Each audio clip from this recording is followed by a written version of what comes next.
A lot of bigger businesses, they don't want to use a Canva template. They don't want a script. They want a person. That's what I hire for. I don't buy templates and I don't really pay for coaching. I pay for people because I don't have time. This week, I decided to take to Instagram to ask you a few questions about some of the things that you were struggling with, some of your goals for 2022, and some of the things that you wish you would have known before you started your online business. And overwhelmingly, I got responses about scaling, about growing your business bigger than just yourself, about hiring a team, knowing when it's time to do that, and really crushing some of those huge goals, revenue goals or otherwise. So today I want to talk about how to scale your business, whether that means a bigger team, more revenue, or a diversified set of services or something else. So I think the number one thing to enabling yourself to scale, first and foremost, is to dream bigger. This is something that I still find to be very challenging. I put a lot of limiting beliefs on myself and on my business, and I kind of allow myself to get stuck. And I say it all the time, there's nothing wrong with sort of being stuck where you are if you're really happy and that is truly your end goal. But sometimes we almost need somebody else to help us realize what's possible. I know whenever a friend or a, business mentor or business contemporary, if you will, says something like, oh my gosh, you're going to hit this number of subscribers soon, or you are probably going to do this much in revenue soon, I actually start to believe it myself. So that's something that has been really helpful for me, is just being a part of this entrepreneurial community, asking for support, talking to people, friends, loved ones, other business people, etc. I'm a part of several different sort of networking groups, mastermind communities, things like that, and they really do help. It also helps to see what other people are doing, and I think by tuning into this podcast, that's a great step, because sometimes we do just need to see what other people are doing and see like, hey, this is possible. But yeah, I think you have to dream bigger. If you're gonna scale your business to have team members or to have an office or whatever the case may be, you have to start playing bigger. This means that the types of clients you're reaching out to, if you've been getting by with just, small mom and pop shops, you need to start thinking bigger. You need to start looking for businesses that actually have a decent marketing budget or whatever it is that you do to work with. You need to start thinking bigger campaign ideas. If you're just simply posting quotes and stock photos for your clients, you need to get out of that habit and start really creating campaigns and creating content that are going to give massive results for clients. And it also means taking bigger risks. And we'll talk a little bit about hiring throughout this episode.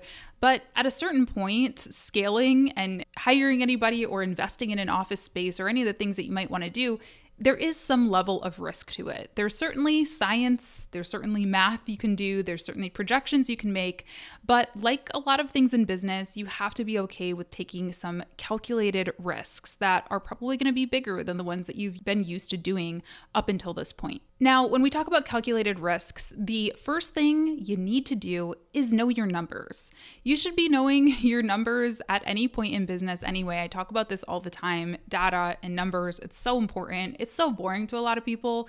It was to me, and now I'm such a numbers nerd, but you have to know how much money you're making. But even beyond that, where your money is coming from. Is there a certain service or product that's selling easier and that is giving you a better ROI than others? Meaning, yeah, I can probably make a few $1,000s pretty quickly if I sell a full service package, but that takes a lot of my time away from doing some of the other things that I do. So you need to be able to line those things up together and say, okay, this one is taking not a lot of our time, it's making us a good amount of money, and so on, so that you can really pull the lever on the things that are working, the things that are profitable, and just amplify that so you're not wasting your time doing things that aren't super profitable.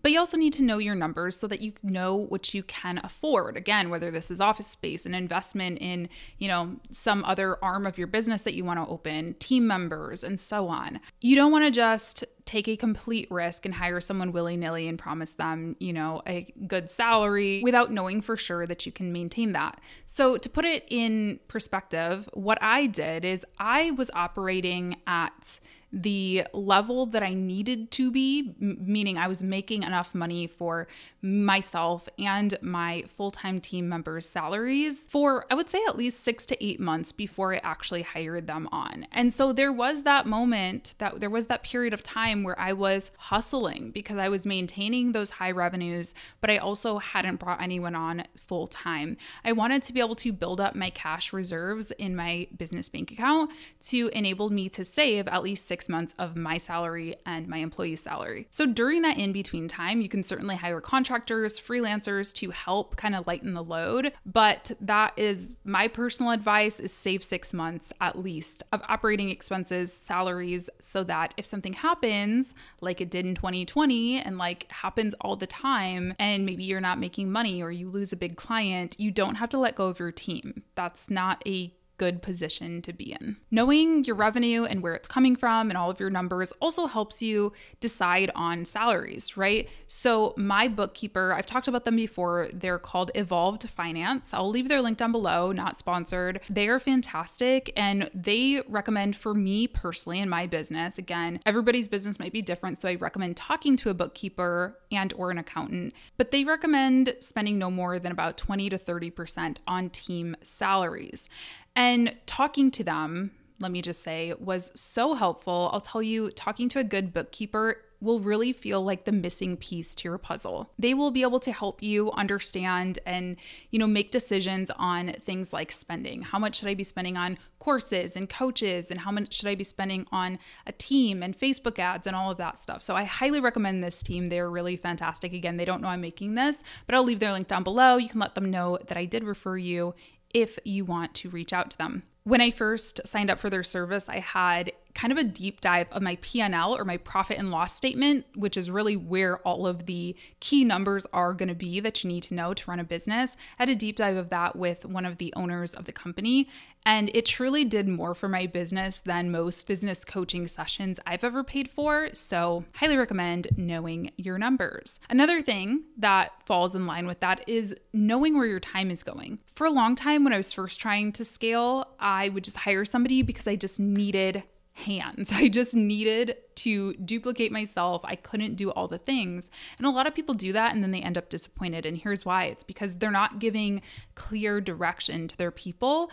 And they might not even really need another person. It might just be I needed to stop doing something, which was my case, honestly. I was doing all the things for my clients, and I really should have just simplified, productized my offer, and not been doing all that stuff. And I probably wouldn't have even needed somebody at that point. So track your time. You can use, an app, or you can just write it down old school, or at the very least, just use a calendar. I use Google Calendar, and I would be lost without it. I can go to any day of any week and know what I did, personal life, business life, and so on. Last thing I'll say about that is I recommend building an org chart for yourself before you're even ready for it. This kind of ties into the first point of dreaming bigger too. Writing those things down on paper and having a plan for your organization before you're ready for it helps you realize, again, what might be possible, or helps you kind of work towards those goals when you have it visualized on paper. I have roles on my dream org chart that are not filled yet, that I'm not ready to hire for yet. We haven't hit the revenue goals that are required to hire that role. I have promotions for my team that we just can't afford yet, and that they need to work up their skills and their experience for. I have all of that written down. I have a master plan, for how big I want my business to be and what resources I want to hire for in the future. Speaking of knowing your numbers, you also need to stabilize those numbers, and you really need some financial stability before you start scaling responsibly, at least. Let's just say that. Have an emergency fund. I talked about that a little bit already, but have an emergency fund or some cash reserves in your business. I'm not an accountant or, any type of expert. Reach out to yours, ask them what they recommend, but I would not feel comfortable having any less than 6 months operating expenses in the bank at any given time to enable me to continue paying my team if something happens, if you get sick, if you need to be out of the office, if something happy comes up, like you have a baby or something. That's definitely something in my mind as I start entering different phases of life. I need to definitely have money in the business for any type of family changes, marriage, unfortunately, loss and bereavement and all of that stuff. So save that money, honey. Now, if you're having a hard time with that, you're like, wait, how do I I save money because it can't take on the amount of clients I need because I don't have enough hands? There's two answers for this. First thing is you can definitely look for grants. Personally, for a service-based business at least, I don't recommend taking funding if you can help it, but you can look for grants. There's tons out there for businesses. You know, a grant is something that you don't have to pay back in most cases. You can look for sort of fellowship type deals that might offer you a good amount of funding that you don't have to pay back. But you also, especially if you're going to bootstrap like I did and like I have been doing, you probably need to raise your rates. If you are in that high of demand that you really feel like you could take on more clients, they're available for you, but you just can't do it because you don't have the hands, chances are you can raise your rates. It's really only when I feel really stuck in low paying offers or things that just aren't serving me anymore is when I feel like I need somebody immediately. And if you're trying to scale to an agency model or, you know, a business model versus a freelance model, you should be charging more anyway. Listen, there's a reason that agencies charge more than freelancers in most cases. When I worked in corporate and I would see how much we were spending on agencies compared to the same service that would be offered by a freelancer or even what they were paying my salary, it was always so shocking to me. But they're doing this for a reason. They're doing this because they're highly skilled, or at least they should be, but also because you're getting access to a big team, right? You're getting access to a lot of people who can help you. You should be having better customer service because there's multiple people who can take your call or take your email at any given time versus just Latasha, the freelancer, you know, scrambling to take care of all of her clients. So you need to raise rates, plain and simple. If you can't find clients that are willing to pay you the rates that you're looking for, 9 times out of 10, what I find with my clients and people in my network is they're looking in the wrong places. They're tapping into a wrong niche, or they're looking, you know, in the wrong places in general. You can check out my last podcast, which is all about what I would do if I started an agency today. I talk a little bit about where I would look for clients. Some of the places that I've found higher paying clients have been on LinkedIn, have been on sites like AngelList and Crunchbase, has just been from building a personal brand, a strong personal brand that spoke directly to my ideal client and not my peers, right? So those are all things that you might want to investigate if you are looking for higher ticket clients. I'll also say this, people will pay a premium for implementation. They will pay a premium for something that they themselves cannot do. I see a lot of people offering strategy and ideas and templates and things like that. And those things are usually great for solopreneurs or people who are pretty comfortable with social media themselves, or maybe they do have like a really, really shoestring budget so they can't pay for implementation.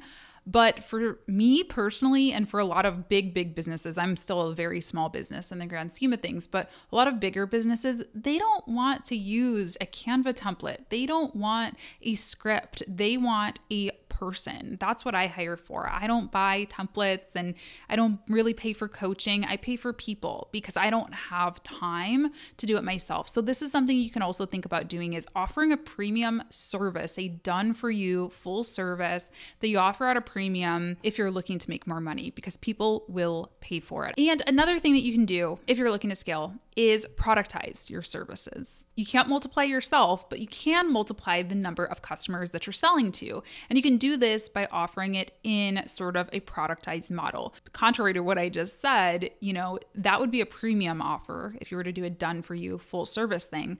But if you wanted to do a micro offer that's a little bit more accessible to some of those lower budget clients, you can offer that at a fragment of that price and sell 100 of them versus selling one. This can also be a good way to get repeat customers. And what I mean by this, by the way, by productizing your offer, in my agency, we don't offer full service for any new clients. We have, you know, the clients that we've worked with forever. We don't go out and pitch or offer full service anymore, but we do offer strategies. So if somebody wants a well-researched social media strategy done for you by people who've been doing this for a long time, get a lot of our great ideas, we offer that as sort of a package. You can offer a course, you can offer a workshop. That's something that I used to do a lot back in the before times, as I would go on site and offer workshops because I could do 1 or 2 of those a month and make the same amount that I would have made from 5, 6, 7 full service clients. It helps with repeat customers because a lot of my clients would want that as an add-on. They would want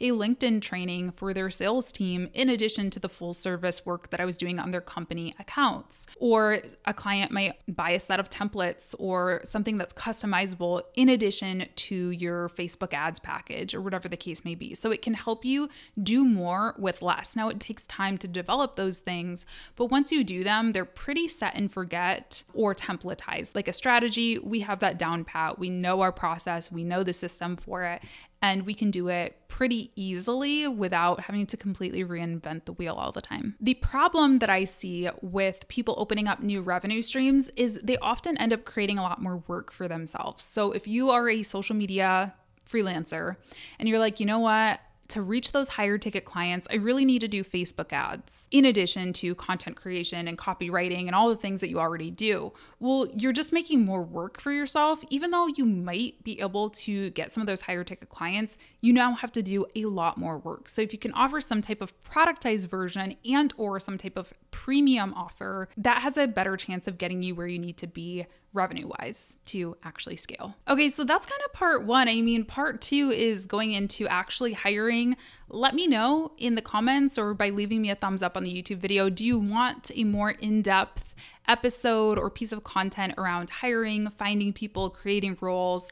Let me know. Let me know if you'd like to maybe have me try to get some of my team on the podcast as well. But that's how you set yourself up, at least, to start scaling your business. And I'll leave you with that for today. But before we go, I did want to let you know about something that's coming up here on my YouTube channel. I'm hoping we can do it on my YouTube channel. I'm trying to figure out the logistics of it as a part of my social media management accelerator program. It's a accelerator program. It's an online course for social media managers. It's going to be wrapping up soon. And sort of the capstone to that course is doing a pitch competition, which is really fun. They get to share their strategies and ideas and kind of showcase what they've learned over these past 8 weeks. So we're going to be doing a pitch competition on November 3rd. I'm hoping that I can broadcast it live on this YouTube channel as well, because I think it'd be fun to give them additional visibility and just for anyone who's watching to kind of see what goes into a good social media strategy, which is what they'll be pitching. But I wanted to let you know about the sponsor of that pitch competition. They're not sponsoring this podcast, but I wanted to give them a little shout out. 99 Designs by Vistaprint is going to be offering the winner of that pitch competition a real life $500 prize, which is amazing. 99 Designs by Vistaprint allows you to connect with designers and work with professional creative experts from around the globe. I actually got a logo created by using 99 Designs. I will link that somewhere in this piece of content as well. I documented that process, but really, really professional folks. I'm actually working on another logo for the new kind of brand that I'm launching. Stay tuned. So that'll be really fun. But anyway, they're a really cool platform. You can either run a contest, so you can run a design contest and have different designers sort of pitch their ideas for your design, or you can work directly with the designer, which is what I'm doing this time around. I'm actually working with the same designer who created my first logo, which is really fun. So we've been able to build up a good professional relationship, and it's great to keep bringing more work to somebody who I know already did a really great job. I've also partnered with them to bring you something special. You can get $20 off your first design contest by heading to my custom link, which is 99designs.com/Latasha James. I'll leave it in the show notes if you do want to get started. And that's it for today. That's all I got. I hope you enjoyed this episode. Thanks as always for tuning in. Be sure to subscribe on YouTube, on the audio platforms, and tweet me, Instagram me. Let me know what you thought of today's episode and if it got the wheels turning for you. All right, I'll talk to you next time. Have a great day. Bye.